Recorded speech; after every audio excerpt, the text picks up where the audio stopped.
सरकार अपमानित अपदस्थ कर क्षमता को अपसारण कर मोहन सरकार जहाँ साधारण निर्वाचन बेले कही शासन को आसला परिवर्तन कर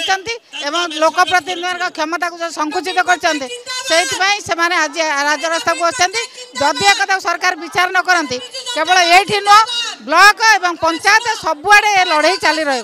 ओडिशा गोटे उदाहरण सजाइला स्वर्गत विजु पट्टनायक समय जे पंचायत राज व्यवस्था को सारा भारत वर्ष में गोटे दिग्दर्शन देता एवं धीरे धीरे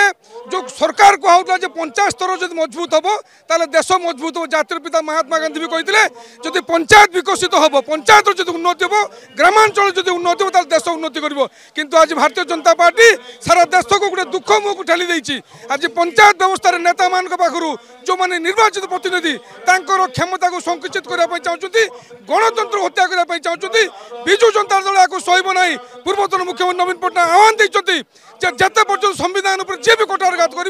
विजु जनता दल लड़ रास्ता को ओह्लैब। जो मैंने कहते सबका साथ सबका विश्वास क्या विश्वास से हरण कर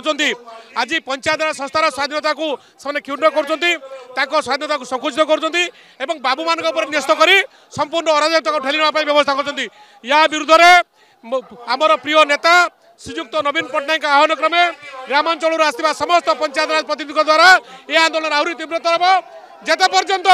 ये जो ड्राकोनियन रूल ताको प्रतिहत न कराई विड्र कराई से दिन पर्यंत यह आंदोलन चालू रहिबो।